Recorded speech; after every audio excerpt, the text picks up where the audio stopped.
Jumapili kadha ambazo zimepita tumekuwa tukijifundisha kuhusu utoaji katika agano ama katika Biblia. Kwa jumla tumekuwa tukijifundisha kuhusu jinsi ya kutoa katika Biblia, na tumekuja tukaona ya kwamba utoaji ndani ya Biblia umekuwepo na ulianzishwa na Mungu. Tukaona Mungu ndiye alianza utoaji, na tukaona ya kwamba yeye anakuambia utoe kwa sababu ameshakupa. Tukasema ya kwamba Mungu haambii watu watoe kama hajawapea. So God asks you to give, but you give because He has already blessed you. Bwana Yesu asifiwe. Mungu amesha kubariki, na ndio manake amekwambia utoe.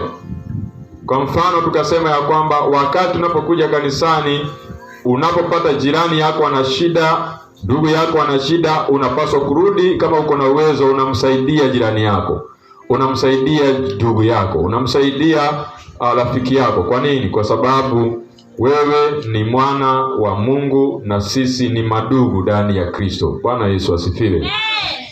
So tukaweza kuangalia na kuenda hapa na pale, na tukaona ya kwamba Mungu kutoka mwanzo ametamani sana watu waweze kupokea mwanzo kabla hawajatoa, na tukaona ya kwamba yeye mwenyewe ndiye aliweza kuwapa watu vitu kutoka hapo kale. Hivyo basi Mungu pia anapenda sisi tuweze kutoa. Leo nitawenda mbio kwa sababu ya muda. Mwelekezo wangu leo ananiambia leo nitakuweka mahali ambapo ni very strict. Tutaenda kitabu cha Deuteronomy 15 mstari wa 7. Kitabu cha Deuteronomy. Deuteronomy kwa Kiswahili inaitwaje? Kumbukumbu la Torati. 15:7 mpaka 8. Maandiko inasema, if among you one of your brothers should become poor in any of your towns within your land that the Lord your God is giving you, you shall not harden your heart or shut up your hand against your poor brother, but you shall open your hand to him and lend him his sufficient for his need, whatever it may be. So God is advising Israelites ya kwamba I am giving you another land. I'm giving you a new land, and this land I'm giving you, He is asking them that everyone who is in this land, na unapatana na mtu ambaye is poor, you must open your hand to give to them. You must open your hand to give to them. So God from the beginning, He is in the spirit to make sure that He is advising His people to be generous. So generosity in God, it is a character, it is a behavior, it is a lifestyle. So God wants all men to give. God wants all men to give. You can write that. A topic yetu tunaangalia, God wants all men to give.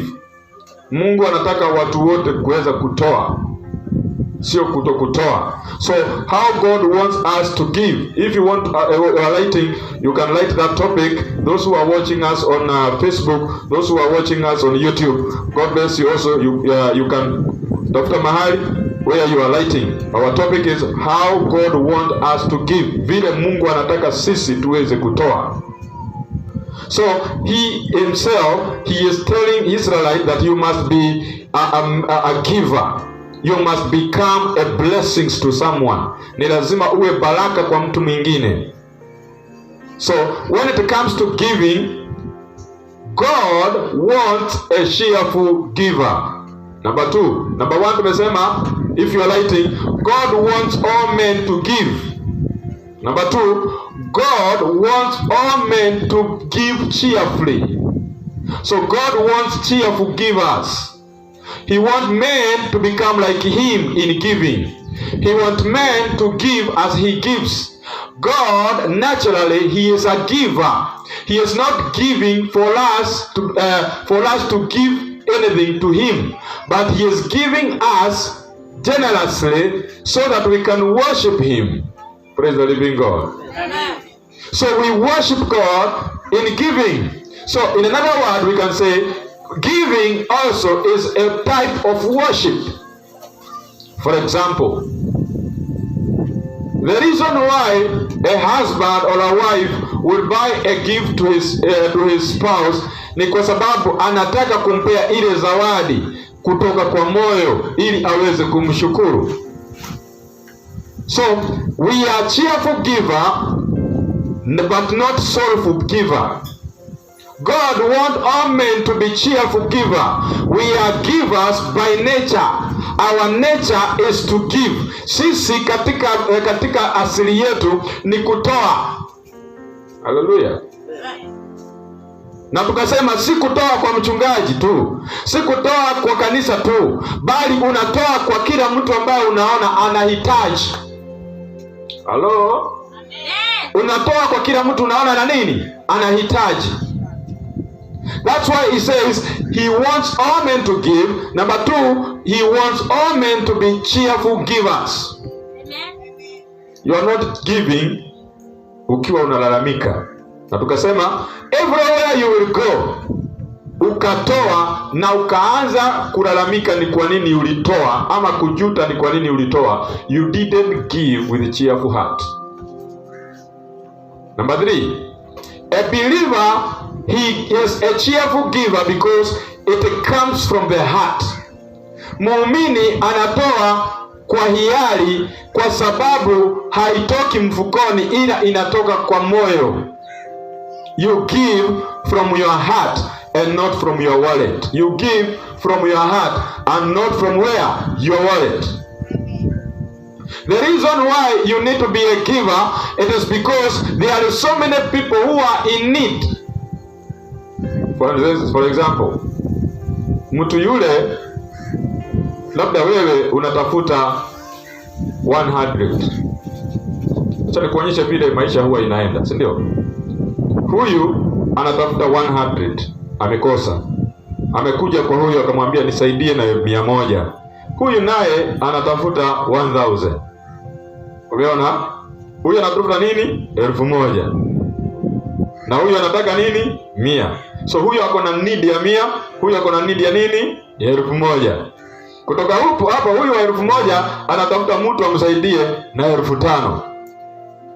Unaona?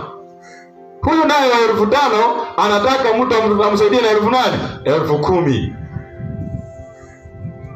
Hivyo utapata kila mtu anahitaji mwenzake, kwa sababu we are not equal when it comes to needs.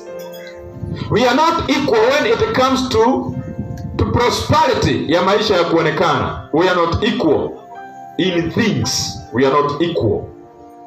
That's why utapata kuna mtu anapeleka gari, kuna mtu ana baiskeli, kuna mtu ako na pikipiki, kuna mtu ambaye ana wheelbarrow, kuna mtu hapa ambaye hata hujui wheelbarrow ni nini, kuna mtu ambaye analala chini, kuna mtu ambaye analala juu ya kitanda, because life is different.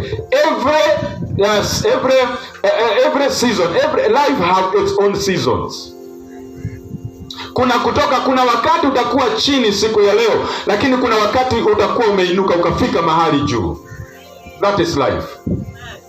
The only problem you can have, it is to have a mindset ya kwamba you cannot prosper. That is the only problem.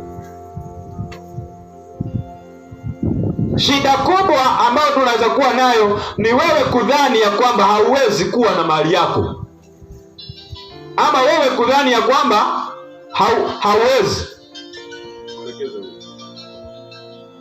Wewe kudhani ya kwamba hauwezi. That is the only problem you can have in this life.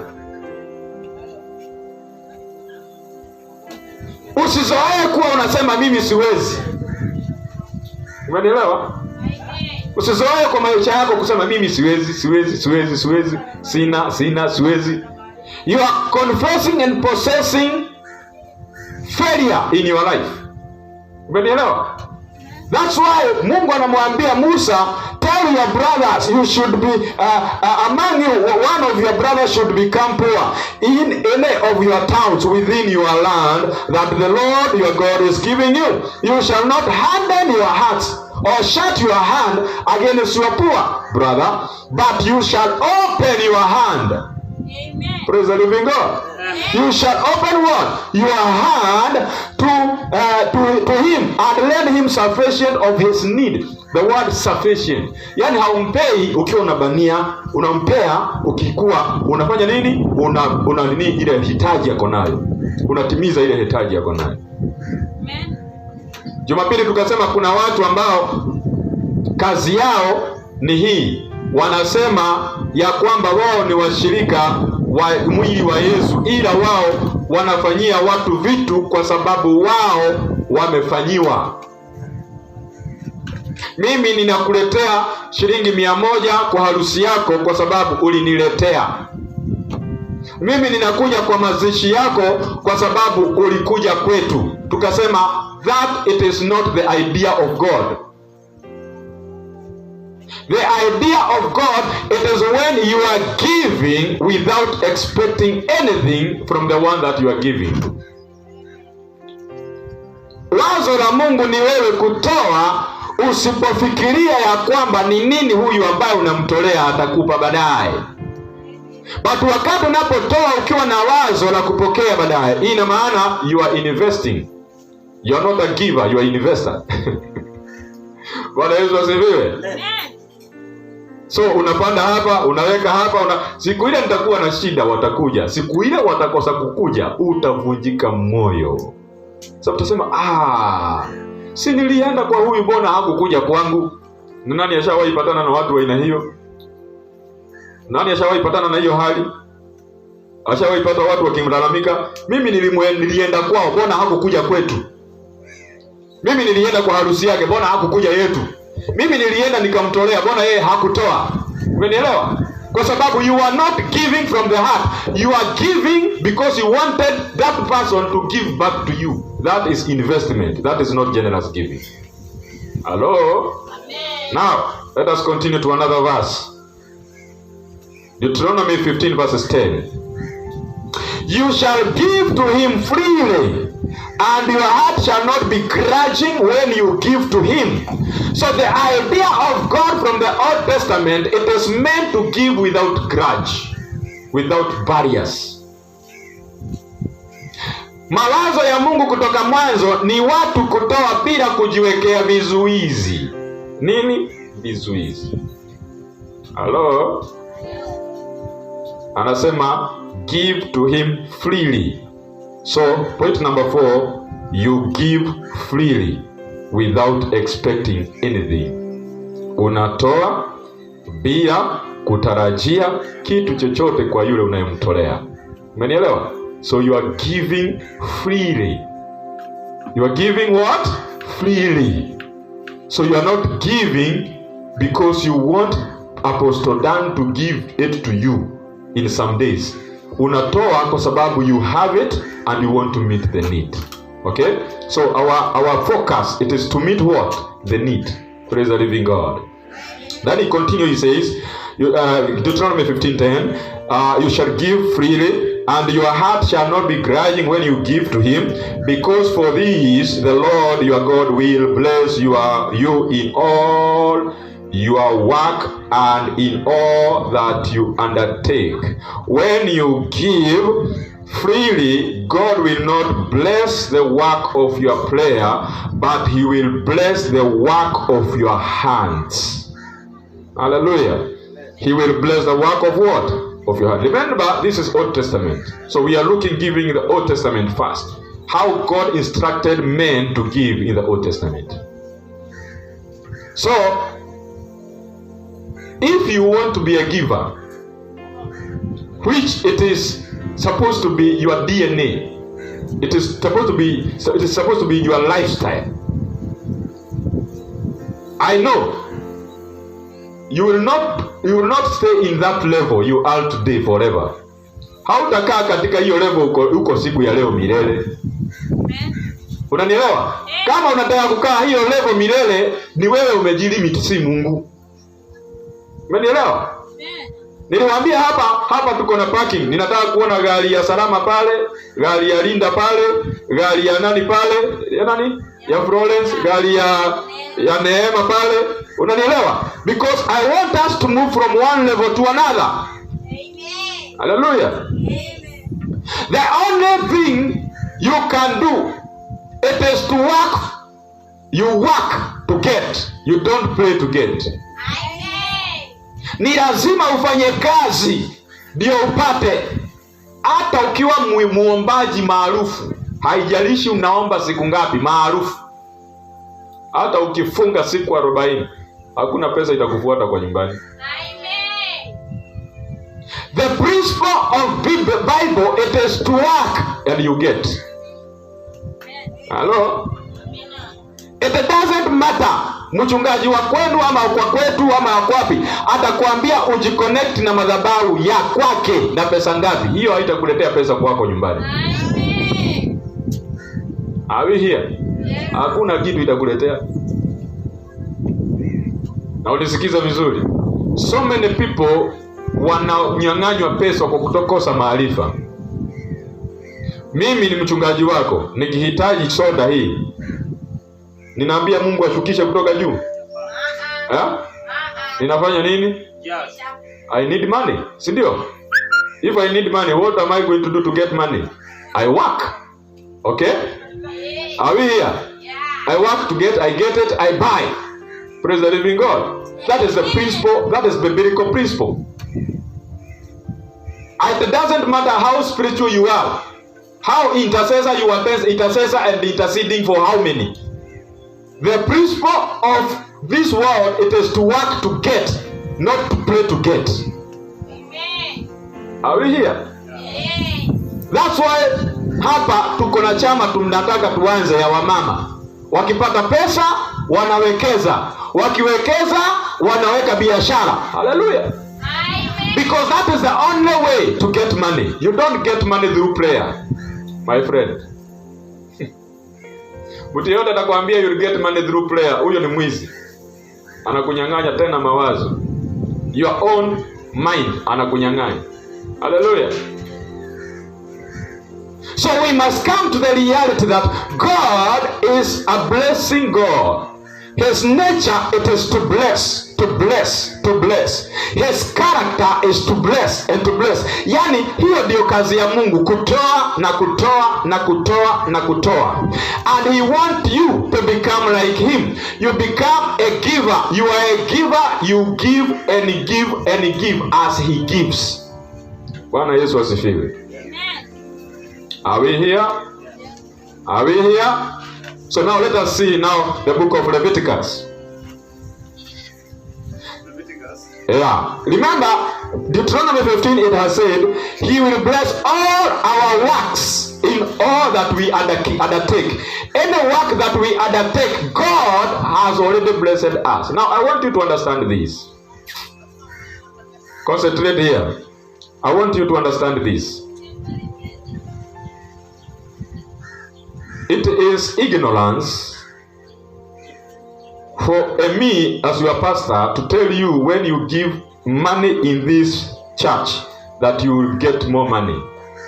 This is not a casino. Hallelujah. Hii siyo casino ambayo unaleta ndio Mungu akuongezee. Hallelujah. The only way, if you want to benefit your life, kama unataka kuweza kuimarisha hali yako, saa hizi kama uko shuleni, soma kwa bidii. Unanielewa? Saa hizi uko shuleni unasoma kwa nini? Kwa bidii. Unajibidiisha. Unasoma, una concentrate na masomo. Bwana Yesu asifiwe. You concentrate na masomo, una concentrate na masomo. Utafika katika level ambayo utahitaji kuajiriwa. Wakati wako unahitaji kuajiriwa, hawataangalia ni maombi gani uliomba. Qualification ya kupata kazi sio maombi, ni kile umesoma. Are we here? Bwana Yesu asifiwe. Chukua ile mfuko uweke pale. Yule ndugu akae hapo.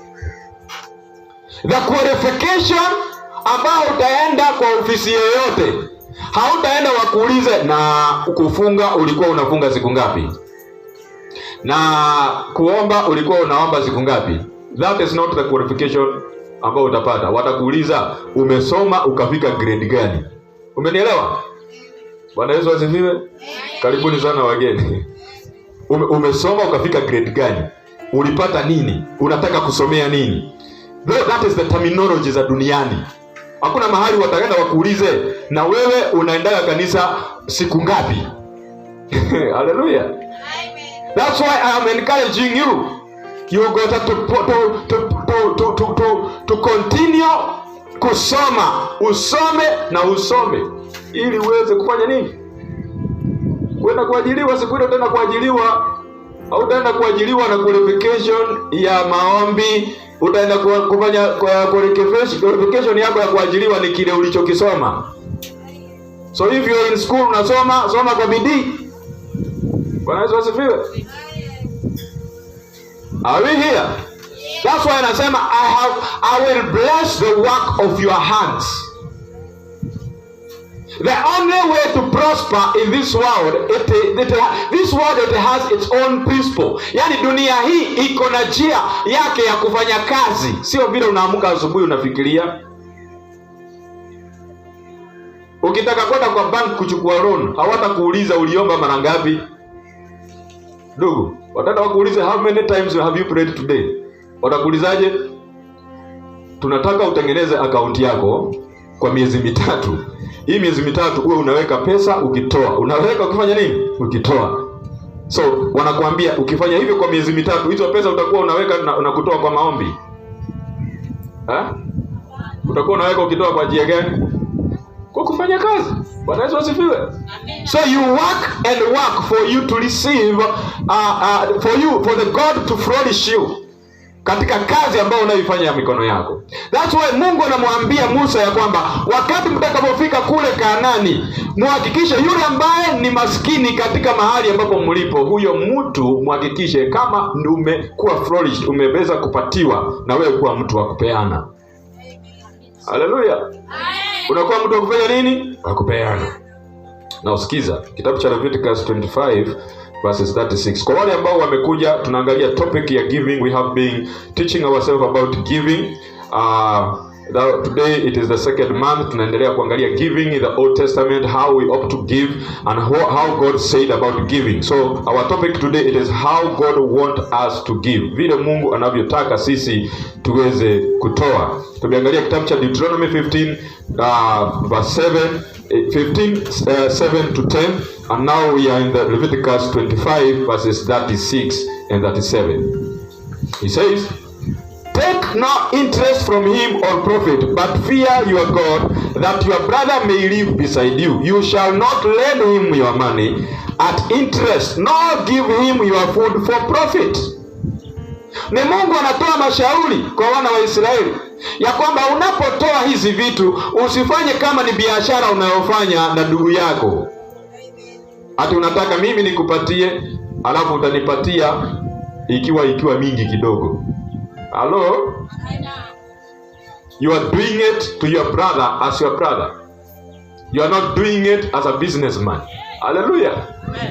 Na tukasema Jumapili ya kwamba we are givers by nature because our God is a giver from the beginning. We are not giving to get anything from him, but we are giving for us to grow. This church need money to grow. You need money to grow. You don't need only prayers. Bwana Yesu asifiwe. Ndugu yetu alituletea hapa akatuambia ya kwamba tunahitaji kufanya hivi na hivi ndio tupate pesa. Akatuletea wazo nzuri. Sasa wewe ukizubaa watu wengine wapate pesa, uone wameweka gari pale, usisikie wivu. Haleluya. Usisikie wivu, sawa? Kwa hivyo lazima ujikakamue, si ndio?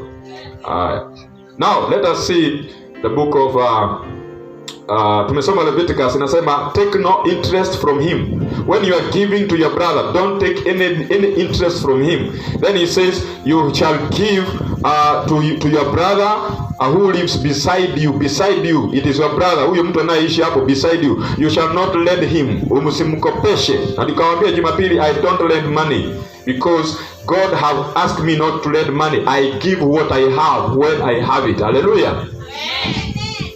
If you are my brother, umekuja ukaniomba 500, niko na 50, nakupa hiyo 50 niko naye, nakwambia 450, tafuta ndugu mwingine. Haleluya. Because it is this terminology ya kwamba mimi nimekukopesha. Unajua nikikukopesha pesa leo ukose kulipa vile tulivyoelewana, ninakuwa adui, unaanza kunihepa. Na Mungu hakutaka madugu wakose kufanya nini? Hiyo uhusiano ufanye nini? Uvunjike. Kama kuna kitu kibaya, deni inakuwa kama nini? Inakuwa kama doda zugu. Nikikukopesha leo, nakwambia ukikosa kulipa kwa miezi miwili utasikia guilty kuja kanisani. Kwa nini? Sijalipa na nitaenda kuunana na yeye, nitamwambiaje? Are we here? That's why anasema ya kwamba we don't have to lend money, we give what we have. Bwana Yesu asifiwe.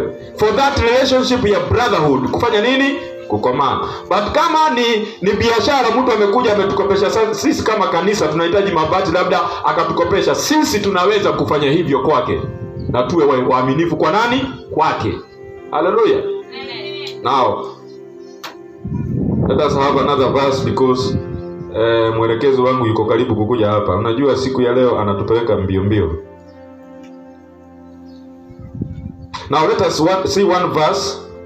Luke 6 verses 30. Then we will have Luke 21 1-4. Now this is Jesus speaking. Tumeona katika Agano la Kale vile Mungu alivyozungumza. Now Jesus, it is God revealed in the New Testament. I want you to understand this. Agano la Kale lilinena Yesu kwa njia ya kivuli. Yesu katika Agano Jipya ni Mungu akiwa amefunuliwa kwetu. In another word, Jesus is God speaking to humanity direct. Umenielewa? Kuna watu wanasema Yesu si Mungu.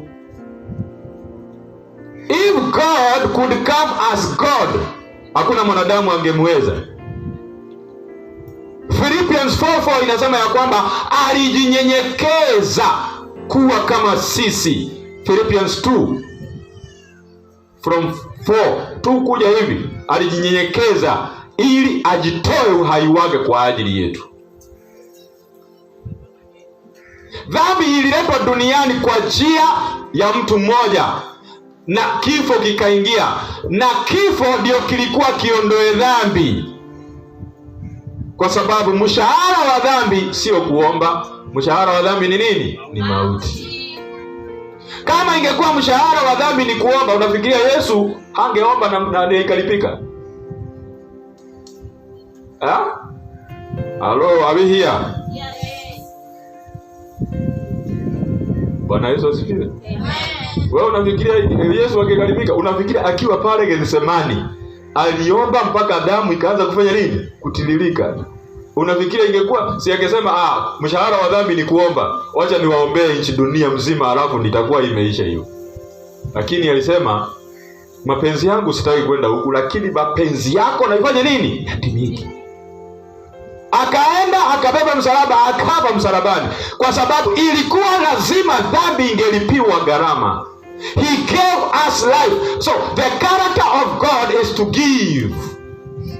Hallelujah. Amen. From the beginning, God is a giver, and He wants us to give like Him. We don't give grudgingly, but we give cheerfully. Bwana Yesu asifiwe. Amen. Then anaendelea anasema pale kitabu cha Luka 6:30, give to everyone who begs from you, and from one who takes away your goods, do not demand them back. This is now Jesus speaking. Mpatie mtu, Kiswahili inasemaje? Wapatie watu kile, mpatie. Kiswahili nani amefika kwa Kiswahili? Kitabu cha Luka 6:30. Mpe kila akuombaye. Kila akuombaye mpe, Na akunyang'anyaye vitu vyako. Na akunyang'anyaye vitu vyako. Sitaki akurudishie. Usitaki afanye nini? Akurudishie. Ni watu wangapi tumepata wa aina hiyo hapa duniani? Wakikunyang'anya wewe unataka kuwapeleka kwa koti. Na wewe unasema mimi ni mshirika wa mwili wa Yesu, na mimi ninaamini Yesu. Lakini ukinyang'anywa vitu vyako unataka kujilipishia. Mtu amekuja akaongeza akaproti hapa, akaongezea akaproti kidogo hapo, akasema hapa pia ni kwangu. wewe unataka ung'ang'ane uende utumie pesa. Anazungumzia kuhusu practical life. This was a practical life. It was not spiritual life. Bwana Yesu asifiwe. This was practically how you have to behave. Why? Because when we received Christ, we do good things to men, not bad things. Hallelujah. Amen. You will come here doing bad things, but you will not remain the same. Why? Because you will meet Jesus, who will change you from inside to outside. Umenielewa? So even how you relate with people, it will change how you relate with them.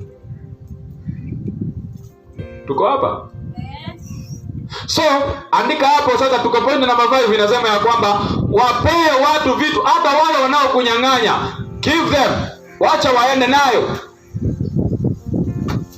Unajua ni kwa nini Yesu alisema hivyo? Yeye alikuwa hana mahali pa kulala, alikuwa hana chochote. Mtu yeyote anaanza kukwambia kwamba Yesu amekuja ili upate mali. Hebu sikiza na unisikize kwa makini mwanangu, Mungu kumleta Yesu Kristo hakukuja duniani damu yake iwe inanunua vitu hizi za kuharibika, hizi za speakers za nini. Damu yake si ya kufanya hizo vitu. Damu yake si kuchukua viti hizi na kufunika. Ati hii kiti tuanze kuidedicate na damu ya Yesu hapa. We dedicate this speaker with the blood of Jesus. Ya kwamba sasa wewe unalida hii speaker na damu ya Yesu. That is an insult to the blood of Jesus. We don't cover anything with the blood of Jesus. The work of the blood of Jesus was to remove sin. Bwana Yesu asifiwe. That was the idea of God giving his son. Alafu wewe umechukua damu ya Yesu unaanza kufunika naye viti. Tunafunika speaker. Wewe unafikiria hii speaker mwenye alitoa hii speaker hii haihitaji damu ya Yesu, inahitaji kiharibika ipelekwe kwa fundi. Na kama inahitaji damu ya Yesu, basi tu wakati imeharibika tungeikuwa wewe speaker amuka alafu iamuke. Bwana Yesu asifiwe. Amen. Bwana Yesu asifiwe. Ni nani wananipenda mpaka hapo? Haleluya. The work of the blood of Jesus was to remove sin from men. Matthew 1:21 inasemaje? Naye atamzaa mwana, nawe utamuita jina lake Yesu, maana yeye ndiye atakayewaokoa watu kutoka kwenye dhambi zao. So kazi ya Yesu ilikuwa, damu yake ni ya kuokoa watu kutoka kwa nini? So God is a giver. Yani imagine, alituangalia akatudhamini, akaona kile kitu wao watu wanahitaji ni damu yangu niweze kuwaokoa. Amen. Alafu wewe hiyo umepewa damu ya Yesu ikuokoe, unaanza kupeleka kwa viti. Tunafunika hii nyumba na damu ya Yesu. Hii nyumba unaifunika na damu ya Yesu. Ile ya mganga nani huwa anafunika na huwa inakaa. Haleluya. Bwana Yesu asifiwe. Wapendwa, ile ya mganga ambao huwa kuna waganga ukienda Saudia, wacha tuende kidogo, wacha tusafiri kidogo Dubai. Percentage kubwa Dubai sio Wakristo. Lakini sio wamenyanga manyumba makubwa. Mpaka zingine zinawaka mataa, ukienda huko unataka upigwe selfie. Yaani hayo manyumba hawajawahi omba damu ya Yesu ifunike, lakini inakaa. Ila wewe unataka kufunika. That is religious mindset. Hallelujah. Amen. That is what? Religious mindset. So Jesus gave himself for us so that we can become as him. So from the beginning, giving to God, it is a lifestyle. It is a lifestyle. That's why the book of Ephesians 5 it says that sisi tunakope Yesu, we imitate him, God, because we are his children. Sisi ni watoto wake, so we imitate him in everything. So if our Father is a giver, we don't have any other option. We must become givers. Amen. Hallelujah. Amen. It is not a plea, it is a must. Hallelujah. Amen. Umesikia vile nimesema? Umepata shilingi yako 200 hivi, ukaibania mpaka wewe mwenyewe utaki kula lunch na wewe ni yako. na ni yako, umeibania, ukabana, ama ukaenda ukajinunulia shilingi 20 pale, ukaingia pale ukakula. Ulikuwa unatafuta nafasi upenye tu kidogo, uache ndugu yako akae hapo, wewe ukakula 20 yako. That is not the character of God. If you have it, give it. You cannot give if you don't have it.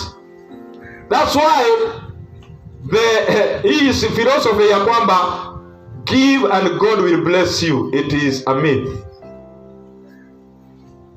You don't give to be blessed. You are give because you are blessed. Umenielewa? Hautoi ili ubarikiwe, ila unatoa kwa sababu umefanya nini?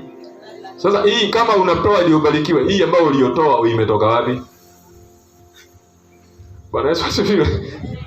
That's why from the beginning, katika uumbaji Mungu ameumba vitu vyote tayari, akaziambia wewe zaaneni, wewe miche itoa mbegu zaaneni, wewe maharagwe zaaneni. Zote katika foundation Mungu ametoa vitu vizaane. So from the beginning yeye ndiye alikuwa giver, akatoa. Hallelujah. Amen. Shout, I am a giver. I am a giver. Sasa bona, unajua niliwaambia kuna vitu viwili huwa zinafanya watu wasiongee sana. When we teach about giving and when we teach about sex. Hizo vitu viwili watu huwa wanajifanya hao they are very holy, huwa hawaongei sana. Hallelujah. Amen. Those two things huwa zinafanya watu wanaanza kuangalia chini. I want you, when we start teaching about giving here, you celebrate. Amen. Are we here? Yes. Because you are looking for opportunity where you can give and be a blessing to someone. Hallelujah. Amen. So now, because of time imetupeleka Luke 21 verse 1 to 4. So Luke 6:30 imesema, give to everyone who begs from you, and from one who takes away your goods do not demand them back.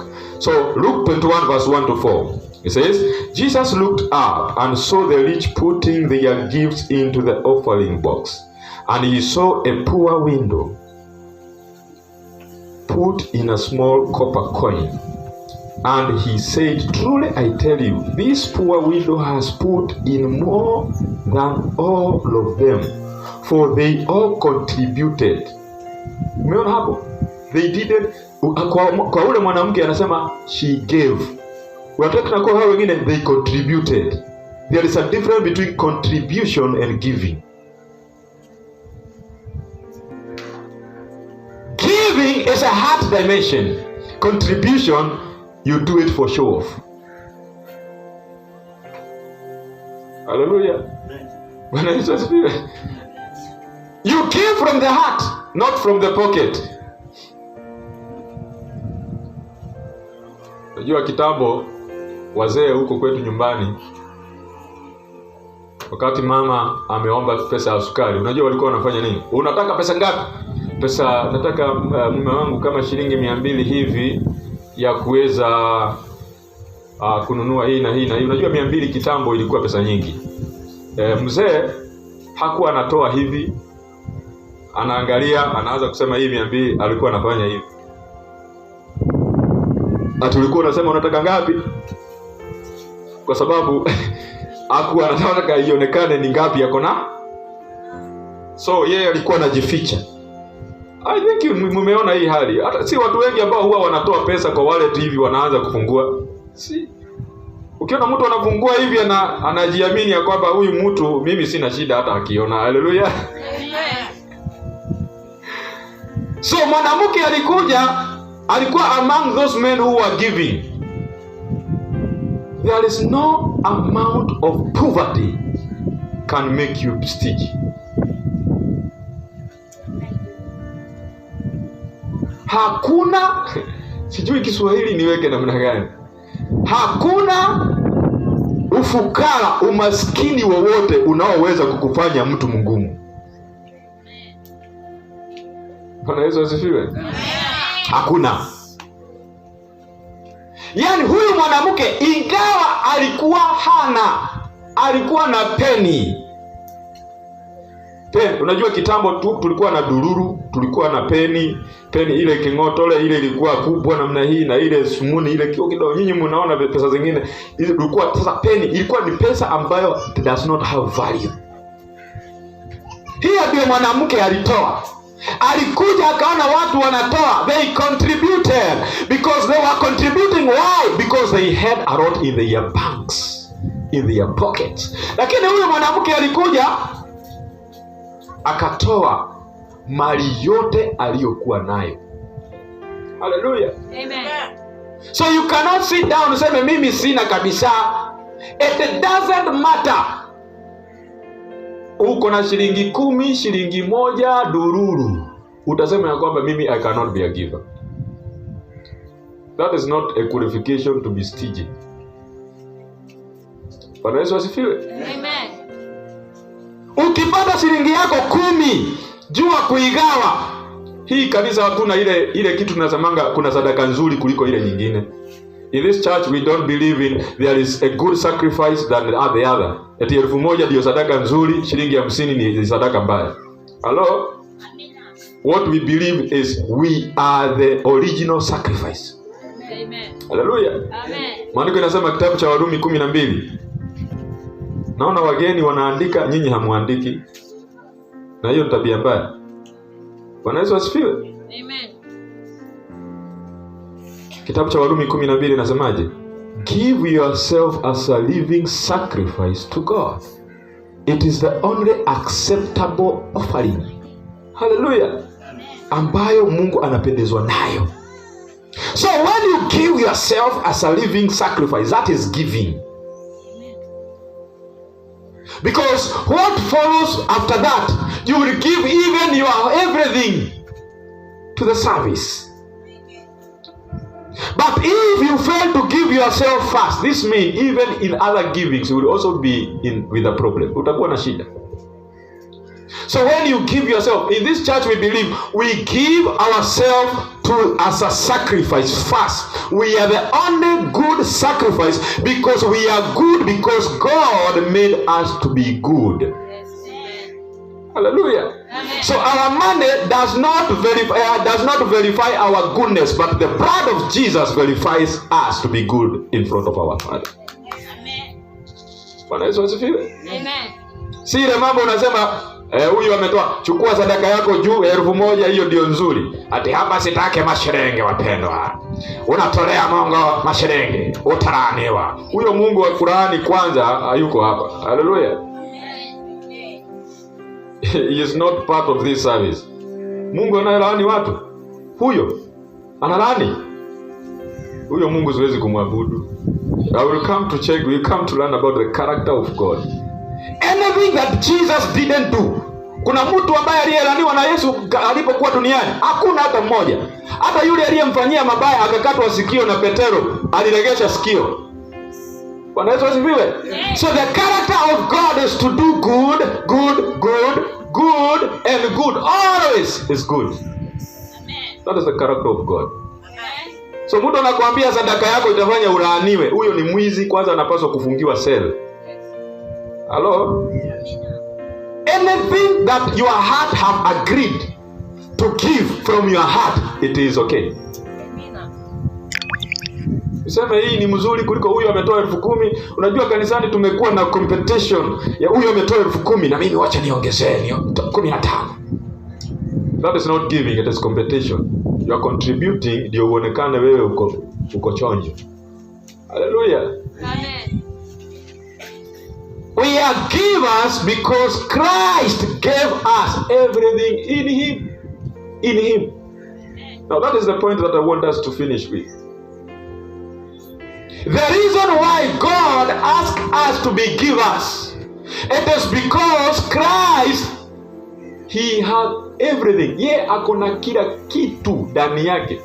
Waefeso 1 mstari wa 9 na 10. Hapo ndio tunamalizia.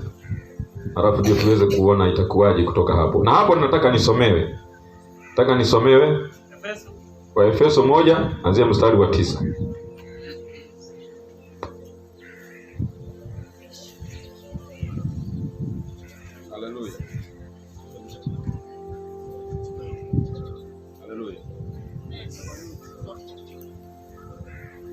us know his secret purpose. This was what God wanted, and He planned to do it through Christ. Through Christ. His goal was to carry out His plan. When the right time came. When the right time came. That all thing in heaven and on earth. Repeat that again. That all things in heaven and on earth will be joined together. Will be joined together in Christ as the head. In Christ as the head. As the head. Hallelujah. Amen. All things in heaven, all things on earth, they are joined together in Christ. Hallelujah. Amen. And do you know where you are? Do you know where you are?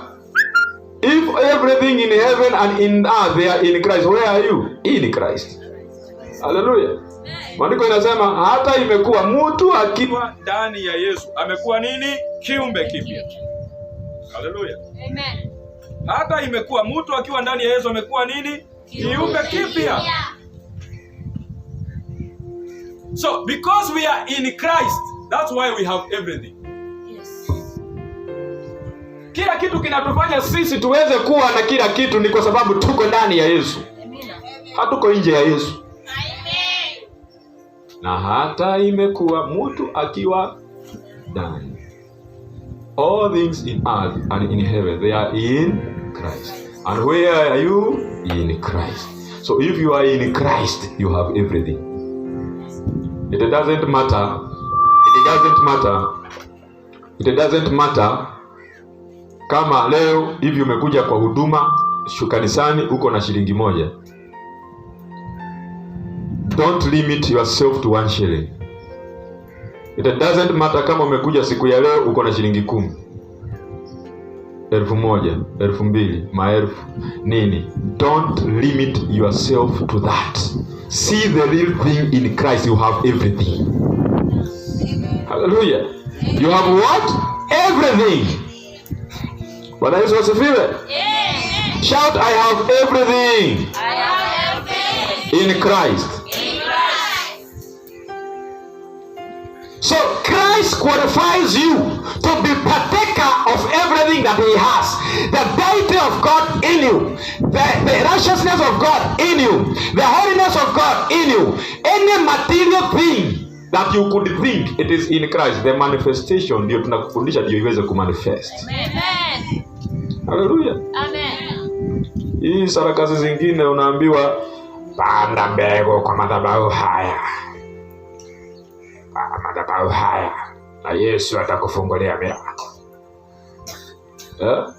Atakufungulia nini? Milango. So hii milango ya Yesu inafunguliwa kwa sadaka.